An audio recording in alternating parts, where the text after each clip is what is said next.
Hi everyone, welcome to tonight's workshop, Overcoming Imposter Syndrome with WISE. This workshop is brought to you by Pathfinder, and Pathfinder is the extracurricular program for incoming first and second year Northeastern students.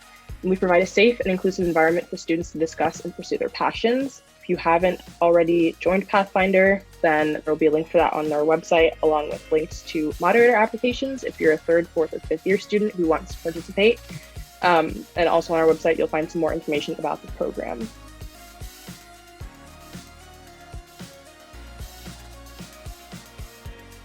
Hi everyone, welcome to our Navigating Imposter Syndrome and Investing in Yourself workshop with WISE. I'm Lori, and I have my co-host here, Saasha. She's our engagement associate at WISE, and we also have our two lovely co-directors, Anna and Hannah, here as well.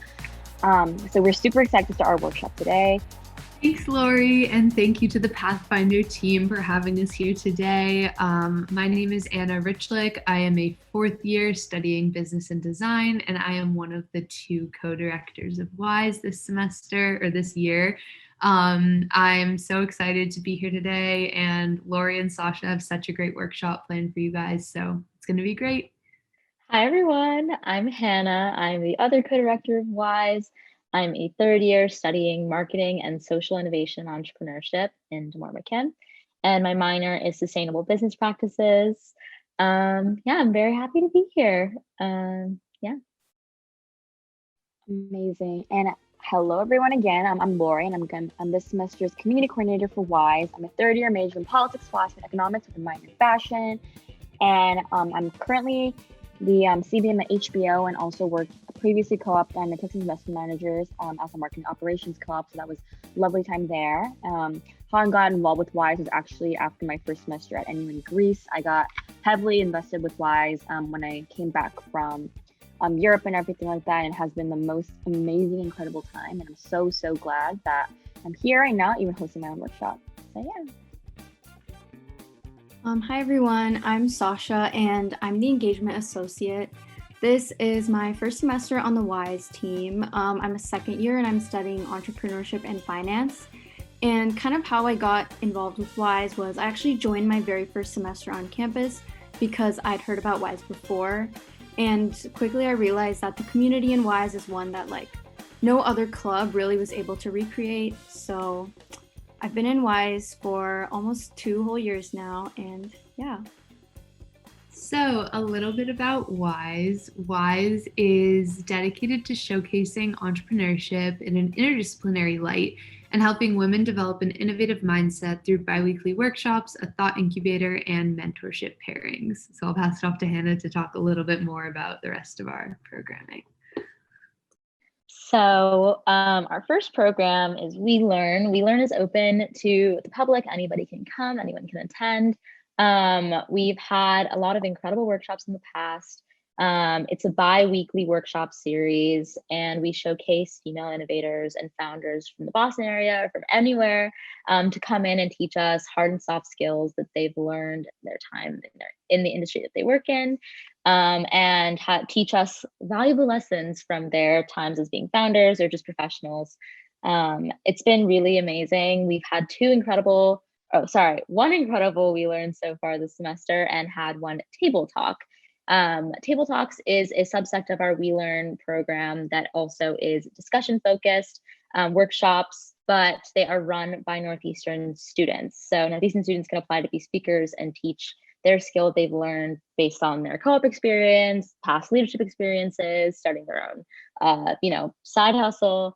So it's a really great opportunity to connect with people who are really passionate about developing an innovative mindset. We Build is our thought incubator, which basically means, I know it sounds kind of funny and you don't know what that means, I barely do, but we have weekly innovation classes for a cohort of about 8 to 12 people that are passionate about developing their passions and turning them into, whether it's a business, a YouTube channel, a podcast, a project that they really want to work through. That's how you can do it, is in We Build. So we bring in founders and different innovators to come in and teach weekly topics, all based off of our curriculum that is meant to really build out your project and help you understand who your customer is, who you want to look at your project, how you can fund your project, what the core value of your project is, and how to sort of take the next step. So that's really awesome. And Anna, do you want to cover We Support? Totally. So We Support is our 2-tiered mentorship pipeline. We have about 20 pairings in each tier. And We Support is really all about creating meaningful relationships between upperclassmen and underclassmen, and then also upperclassmen and industry professionals. So there are great opportunities within We Support for both personal and professional development. Tier 1 is our underclassmen and upperclassmen pairings, and then Tier 2 is our upperclassmen with professional women across the country. So the cohort this semester is incredible, and if this is something that you're interested in for next semester, I highly encourage you to apply. It's a really valuable experience, and it allows you to meet people that you might have never met before. So we have our lovely WISE community, and I'm definitely focusing a lot on creating a community full of empowering women, and also just empowering people around us, and really having that support necessary for you guys here at Northeastern. So some of our past community events, we actually had our WISE Summit, which was one of our biggest events of the year, had almost around 300 plus attendees, or 250 plus, with a ton of speakers. And we even had our Imposter Syndrome workshop last semester, and our lovely Friendsgiving to our Google Cambridge. And this semester, we had some new events such as icebreakers, new virtual networking events, and also a new Slack space that we've actually created for our community right here. So there's a lot more to talk about. There's a lot more social stuff in our social media and stuff like that. So if you guys want to be more in the know and also just be more updated in any WISE community events, please feel free to follow us on our Instagram, Northeastern WISE, or you can even subscribe to our newsletter. First of all, let's just talk about what imposter syndrome is, first of all. So imposter syndrome really is just like that false belief that you have, whether it's like anxiety or you just have that doubt in whatever success or achievement that you've achieved.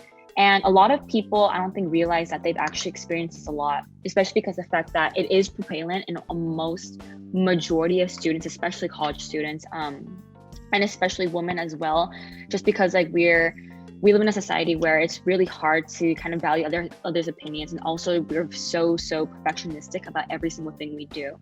So I think that, especially with imposter syndrome, what's commonly reflected through that is whether you have social anxiety, whether you did something great and then after that you're kind of doubting yourself again, or you're really lacking the confidence to even do a certain thing, or sometimes you might even procrastinate in the end.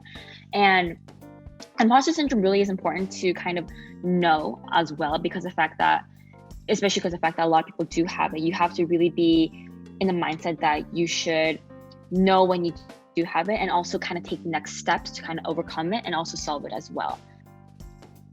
For me especially, I think, just giving like my little testimony on this, I definitely experienced imposter syndrome heavily as a college student, mainly because it's like East Coast is a new thing for me, and also just because of Northeastern, the competitiveness of everything like that.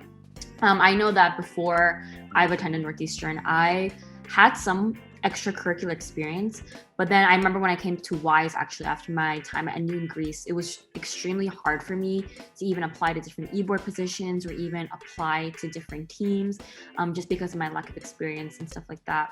I didn't really have the confidence, but I knew that about myself, especially when applying to WISE, when I applied as a VP of marketing, when I actually got the role. And I was really surprised because of that. And I think the biggest thing about imposter syndrome is that it's honestly in your head. And I think that it's not like a disease or anything like that. It's honestly your perspective and how you perceive different things. And especially us as college students, we're in a setting and an environment where we're constantly having to be, view everyone as competition, whether it be a co-op, whether it be a job interview, whether it even be classes as well. There's always imposter syndrome in every single thing that we experience in. And I think that it's super important that we're able to realize and also acknowledge it, and also take next steps toward it as well. Just because of the fact that I know for me that I had to deal with it especially just by talking to other people and also trying to gain my confidence and my own soft skills and hard skills skill set. And even talking to other people as well is a really good way of relieving that imposter syndrome as well. But enough of me talking. Let's have Saasha, actually our amazing engagement associate, talk about her experience with imposter syndrome. I know Saasha as well. I know a lot of students this semester experience a lot of imposter syndrome due to everything being COVID and also everything being virtual as well. So if you can give your little experience on that, that'd be amazing.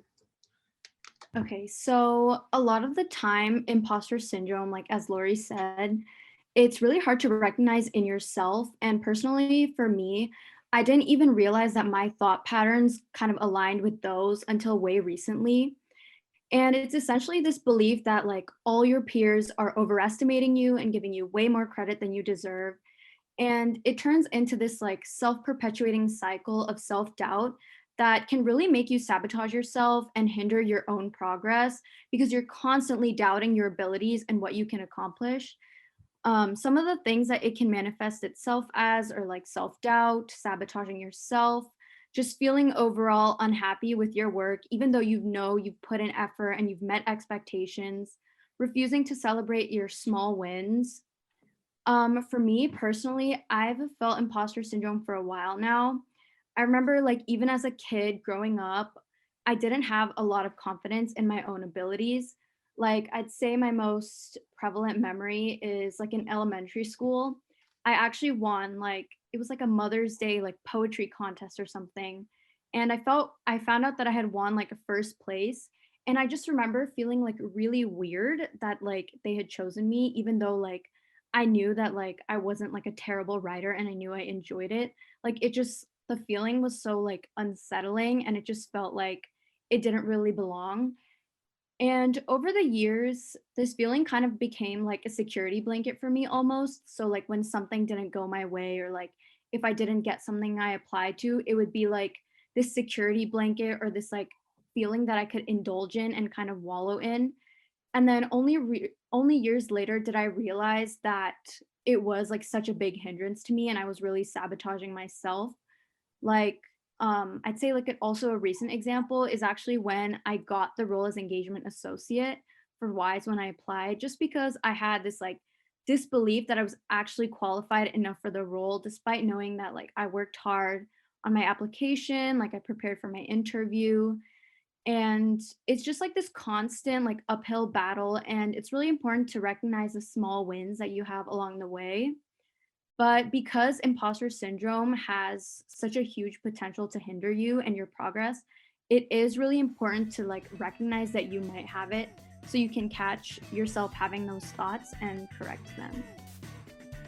So let's actually get to the next step of our workshop, which is the investing in yourself part. And I think a big discussion that we definitely do have is what makes you remarkable. And I think this is the biggest step in really combating imposter syndrome, just because of the fact that you really have to realize your wins and successes. And oftentimes not, even though we do have certain achievements, yes, there may be like a temporary moment of happiness, there may be a temporary moment of satisfaction, but if that's not something that you truly manifest in and honestly just like fully, I guess, take in that it really is a big achievement of yourself, then that could definitely affect imposter syndrome in your other actions or possibly in your other activities as well. So if anyone in the group or Saasha as well, if you guys want to talk about any time about what makes you remarkable, what makes you confident in what you do. I know for me, I definitely found a lot of confidence in myself regarding my support for empathy. I didn't know that about myself actually a lot before until after I joined WISE, where I had the chance and opportunity to really view myself as a leader, managing a team, and honestly seeing myself as more of someone who can be empathetic and whatnot. But yeah, Saasha, do you have any other experiences as well? Okay, it's kind of a hard question. I would say like definitely kind of the way that I like learned how to have more confidence in myself was definitely like surrounding myself with people who had like good energy and who were supportive and like definitely helped me kind of see that when I was struggling and would like always point me in the right direction. And I feel like the WISE community is such a like good like group of people to kind of surround yourself with, because even when you are like feeling down or whatever, like there's always someone who can kind of help you, like there's always someone who's willing to talk and kind of like willing to help you redirect those thoughts.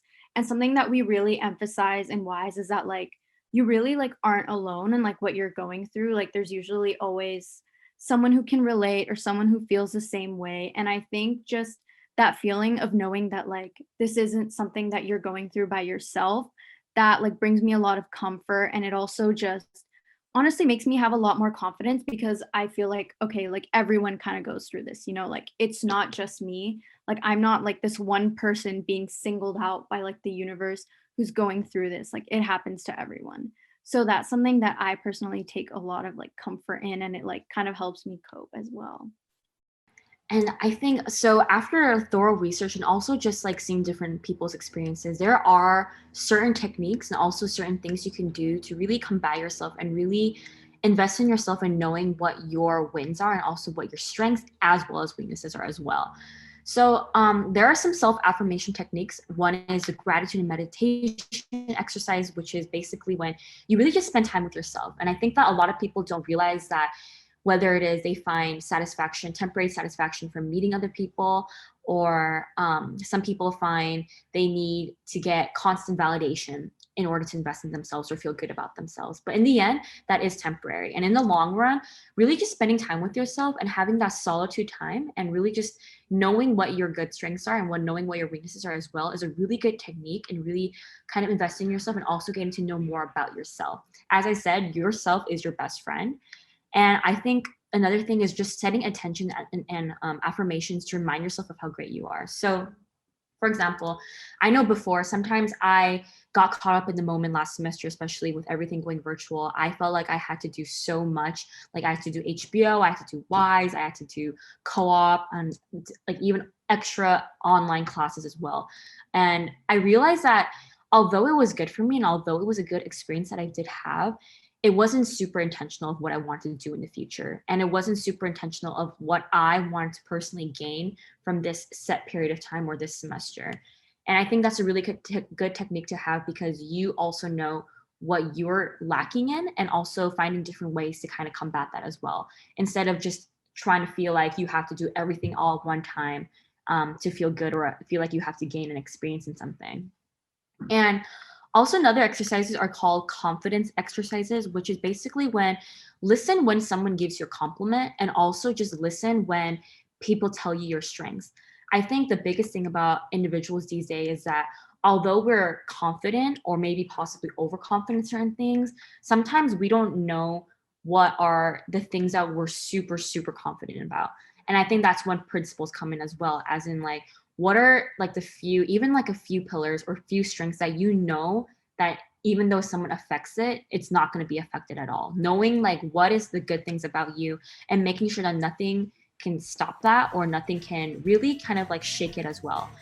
And I think also just tapping into what makes you feel confident as well is another good thing, and incorporating some a bit into yourself as well. And also just complimenting others is also another good thing. If you're feeling proud, also just write it down. I know some people, like they have a note saying of all the single times that they feel like they're proud of themselves, or some people even have different journals or different journal entries on what they felt good about that day, even if it's not like the most like big thing ever. So for example, like for me, like I didn't eat like a cookie because of my diet today or something like that. Something small like that is even the biggest win ever. And that ultimately affects your confidence in other things as well, and also just your mindset and perspective. And I think that when you succeed, you really should try to own it instead of shying away from it. If you know you did good, literally just say, I know I did good. And honestly, people can see that confidence and honestly that radiance from you. And that's ultimately the biggest thing about investing in yourself, is that you manifest in yourself first.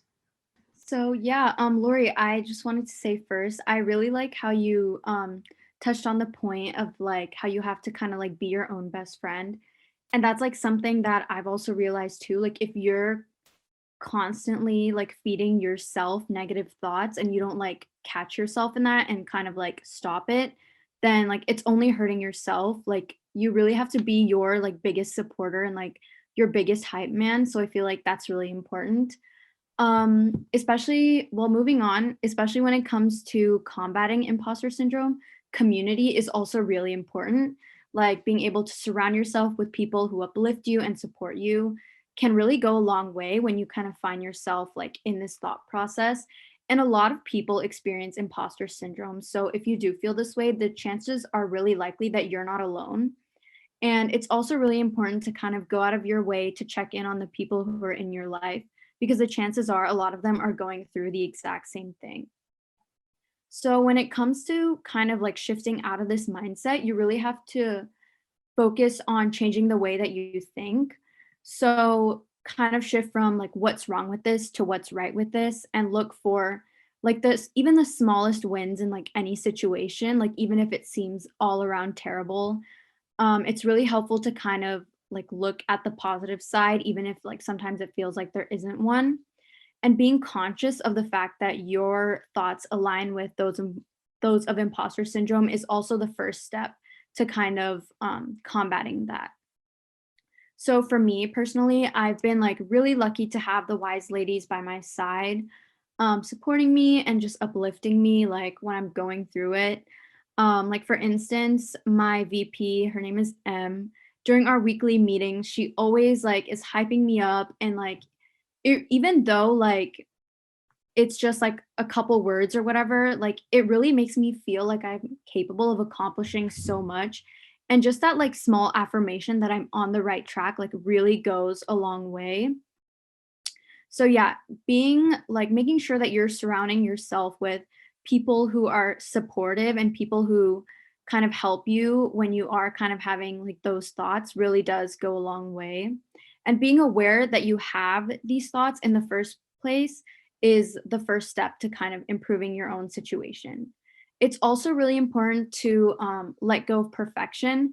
That's something that one of our co-directors, Hannah, said, and it's really resonated with me. So let go of this idea that like you have to be perfect and everything you do has to be perfect, and kind of prioritize putting forth your best effort and then just being satisfied with that, because that often like really does go a long way.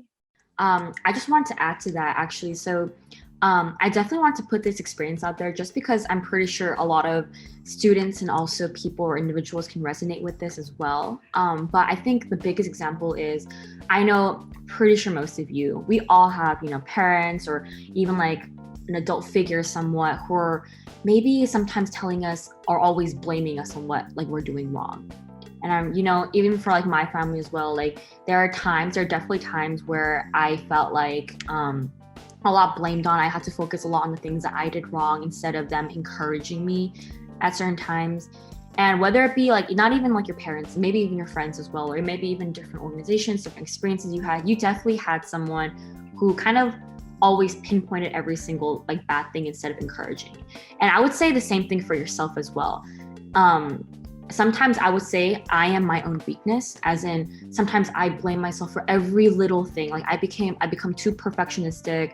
I'm kind of like this OCD mentality where I'm just like reflecting on every single thing I do and what I did wrong. But instead I realized that it's kind of like I'm my own parent, I want to, instead of me blaming myself, I want to guide myself and really encourage myself to do the right things instead. And I think that's the difference between exactly what Saasha said, the difference between what's wrong with this versus what's right with this mentality. As in, obviously you can't ignore the things that you did wrong, but definitely focus on the things that you definitely did right on. And then after that, you can see, oh, what I did wrong, but what can I do with my right things to do something different after that? And I think that's definitely a big thing about imposter syndrome and really just investing in yourself. And it really is a key thing in not only building yourself, but also building your own community, because the people you attract as well is super important. And I think also as someone who has faced imposter syndrome, I want to do my best to make sure other people don't feel like that as well. Because the fact that, you should treat yourself how you treat you should treat others how you treat yourself. And that is a really big thing with investing in yourself, because you're not only investing in yourself, but you're also investing with the people around you. And that is a huge thing in not only your own growth, but your own development as well. But yeah, sorry, that's a small spiel on what I said. But yeah, that's pretty much it for the end of the workshop. Thank you guys all so much for coming. And thank you, Saasha, for literally being the most amazing co-host ever. And also thank you, Pathfinder, Catherine, and Dandiwe for having us here today. We're so excited to have Wise here today to represent Pathfinder and also talk about imposter syndrome. And if you guys have any more questions, and if you want to get more involved with Wise, we actually have our next WeLearn event, which is our bi-weekly workshop series on February 17th. And we also have our next community event on March 17th as well, if you want to get more involved with our community and also get to know a bit more of the ladies here at Wise. But yeah, thank you guys all so much for coming, and we hope to see you soon. Yeah, awesome. So we usually like to ask our guests a little bit about their first year in university. I know we all have really unique experiences. I know, Lori, you said you did NUN. Some people enter into Mosaic right away. Some people change their major a bunch of times. So I'd just love to hear a little bit more about how you started off at Northeastern and how things have changed as well. I can go first. So I came to Northeastern in fall 2019, and I'm from California, so moving to the East Coast was definitely like a really big change. And it was something that I personally really struggled with, like kind of coping with, from even the littlest things like the time zone to the weather. Like it was just really hard for me to get adjusted to that. And I knew that like I wanted to be somewhere far away from home for college because I wanted to be pushed out of my comfort zone.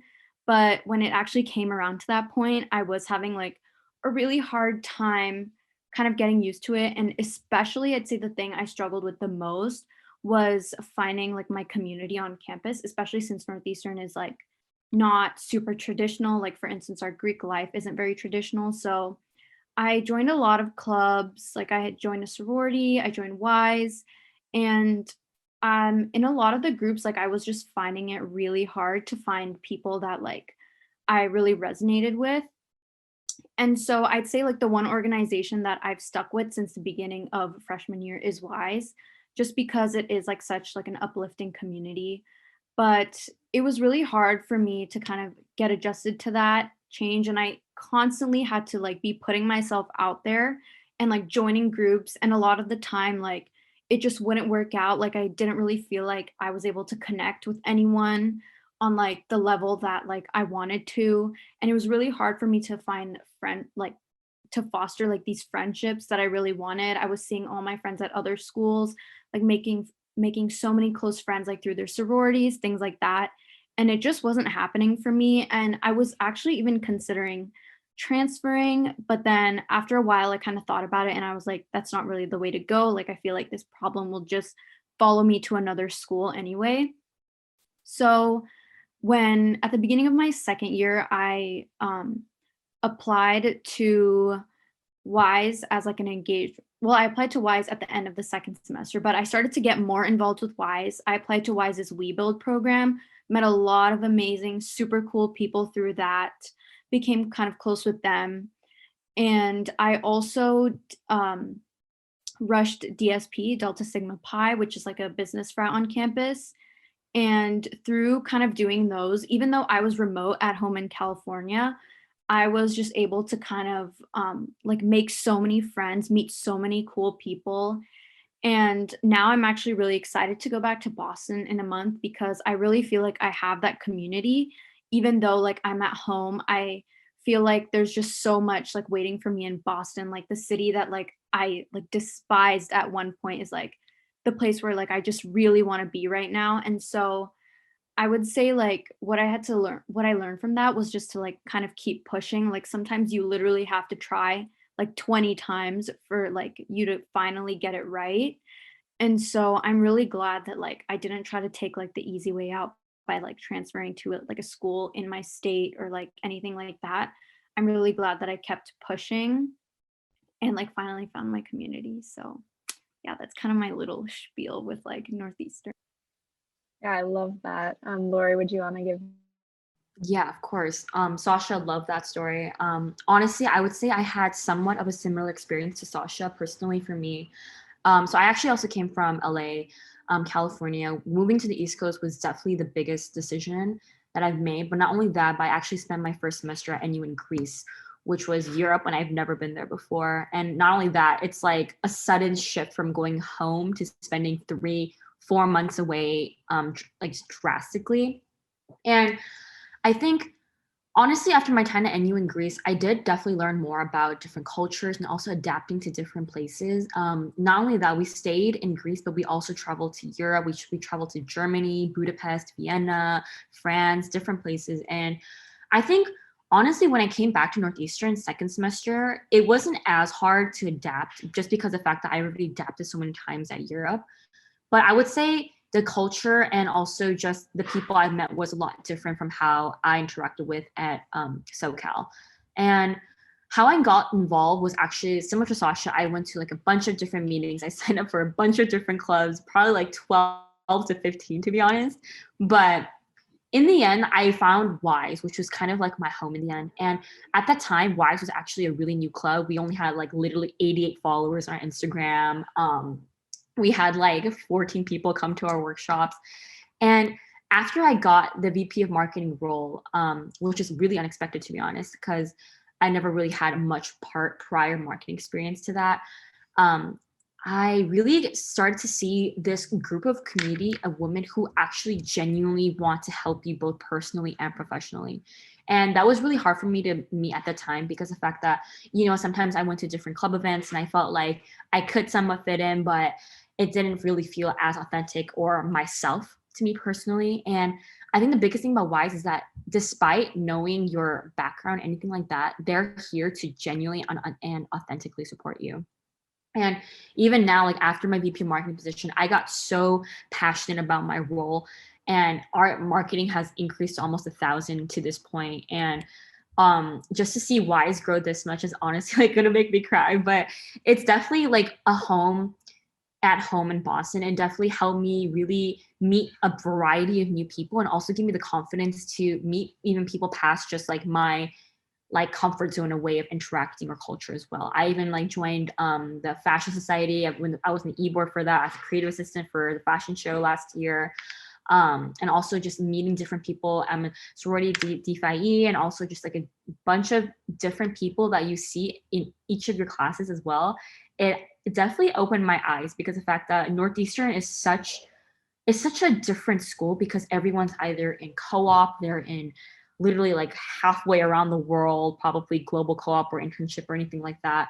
And we're still somewhat here meeting new people and also trying to like invest in ourselves. And I think that's the biggest thing was just transitioning to Northeastern. Pathfinder meets every week for roundtable discussions. We also meet weekly for workshops just like this one. So check out our Google Calendar and join in next time. Thank you so much and have a great day.